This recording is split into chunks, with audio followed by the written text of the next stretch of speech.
Now, in this video, I want to talk about a few different things in regards to the Sith, hopefully clearing up some misconceptions or misunderstandings about them along the way. And I'll be touching on everything from their origin to the core idea behind them or what they believe or seek to achieve, to the rule of two and what exactly it is, and also about what a new canon sourcebook has recently said about them and their doctrine of the dyad, which ties into what we saw in The Rise of Skywalker, and that, spoiler alert, is probably the worst or dumbest thing ever added to Sith lore. But before we can get there and explain why Sith seeking a dyad or a connection between two beings is kind of ridiculous and makes no sense, let's start at the very beginning. Let's start with what the Sith basically are, or what it's like to be one and to follow the path of the dark side. And I think I'll let George Lucas himself explain all that. What happens when you go to the dark side is it goes out of balance, and then you get really selfish and you forget about everybody, and you ultimately lead yourself, because when you get selfish you get stuff, or you want stuff. And when you want stuff and you get stuff, then you are afraid somebody's going to take it away from you, whether it's a person or a thing or a particular pleasure experience. Once you become afraid that somebody's going to take it away from you or you're going to lose it, then you start to become angry, especially if you're losing it, and that anger leads to hate, and hate leads to suffering, mostly on the part of the person who's selfish, because you spend all your time being afraid of losing everything you've got, instead of actually living. Basically, you could say George Lucas sees the Sith as selfishness incarnate. They are the epitome of greed, desire, and self-absorption or inward thinking. They are the very opposite of the Jedi, who are all about compassion and only think outward and about what they can do for others, which brings them a great deal of joy. It's a very simple idea here behind the Sith. I mean, they want it all, and once they have it all, there's nothing left to do but to fear losing it all, which leads to a life of fear and suffering. And according to Lucas, the origins of the Sith are also pretty simple, and I'll once again let his words explain it, though this time I'll have to read them. Everybody said, oh well, there was a war between the Jedi and the Sith. Well, that war never happened. That's just made up by fans or somebody. What really happened is, the Sith ruled the universe for a while 2,000 years ago. Each Sith has an apprentice, but the problem was each Sith Lord got to be powerful, and the Sith Lords would try to kill each other because they all wanted to be the most powerful. So in the end, they killed each other off, and there wasn't anything left. So the idea is that when you have a Sith Lord and he has an apprentice, the apprentice is always trying to recruit somebody to join him because he's not strong enough, usually, so that he can kill his master. That's why I call it the rule of two. There's only two Sith Lords. There can't be any more because they kill each other. They're not smart enough to realize that if they do that, they're going to wipe themselves out, which is exactly what they did. Okay, so what's interesting about what Lucas has to say here is that the rule of two is not so much a philosophy of the Sith or something they intentionally developed or adopted, but rather something that came about out of almost necessity, or by default, you could say. The Sith simply do not or cannot function if there are more than two, otherwise they fight and kill each other. But the thing is, even those two don't exactly get along either, since the apprentice is always looking for an apprentice of their own to take out the master because they're not strong enough to do it by themselves, but they want to be the master Sith nonetheless. Heck, it should almost be called the rule of three when you really think about it. And this is kind of a big contradiction to how or what the expanded universe explains the rule of two to be. In it, and mainly or learned about in the Bane trilogy, which is a series of books I want to do a whole separate video on because they are some of my favorites from the EU, or Legends as we call it now. Anyway, the core idea behind Bane's rule of two in the expanded universe is that there should only ever be two Sith, a master and an apprentice, and that the master is to teach the apprentice all they know until the apprentice is one day ready, once they have the power, to kill them and take their place, and to keep the cycle going by taking on their own apprentice, thus guaranteeing the Sith will grow more and more powerful across the ages.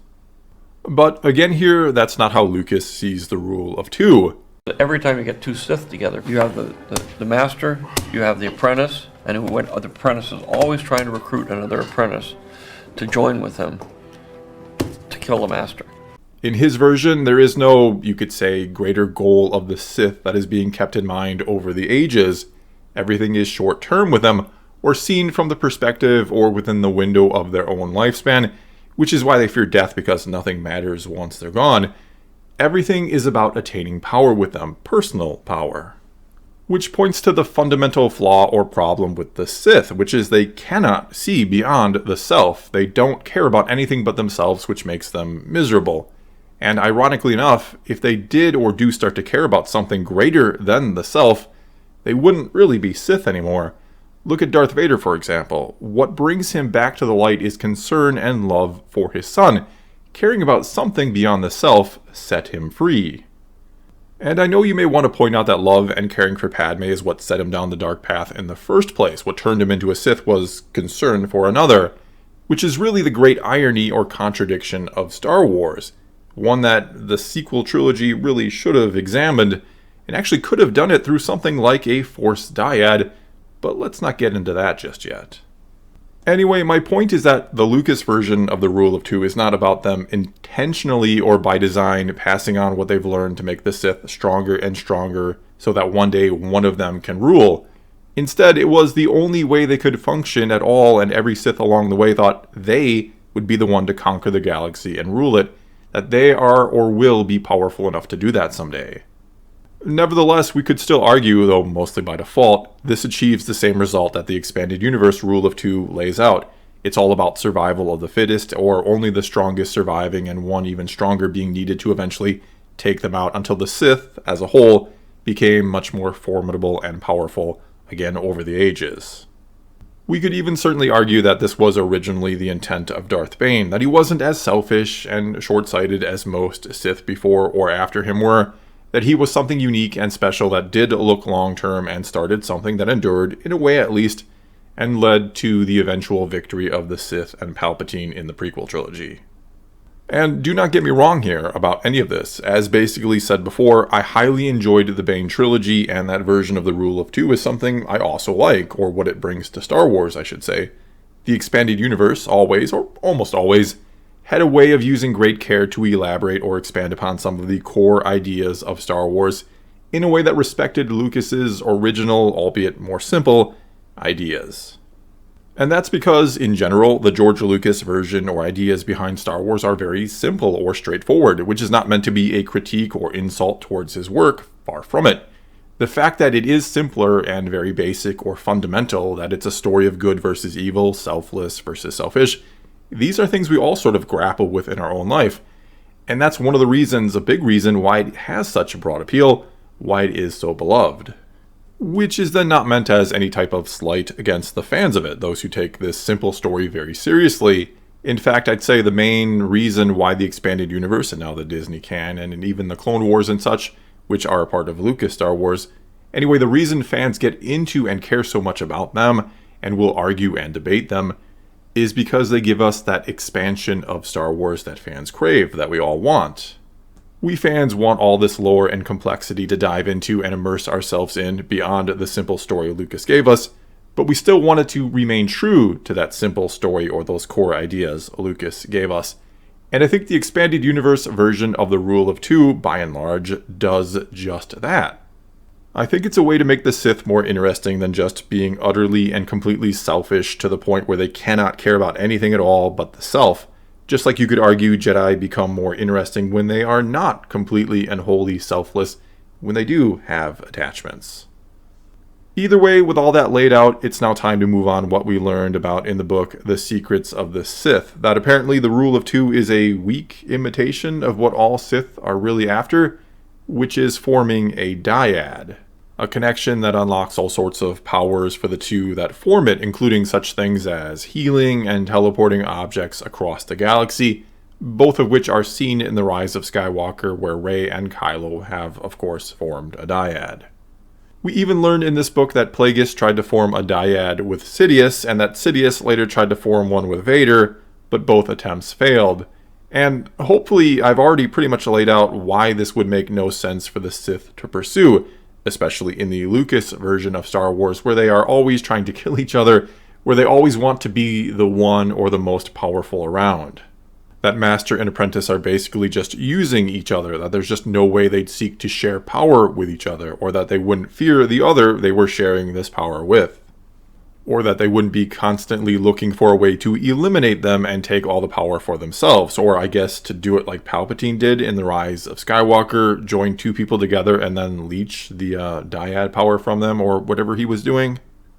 Anyway, all of this kind of reminds me of that, I don't know what it's technically called, or even if it has a technical name, but that storyline game. You may have played it in school when you were a kid, where one person starts a story, maybe the teacher starts it, then the next person in line adds to it, and then the next one, and then the next one. And inevitably, one of the kids adds something really stupid or silly just to do it, or because they can't think of anything else that makes sense. And then everyone after has to go along with this stupidity. And so here we have Star Wars, started, of course, by George Lucas.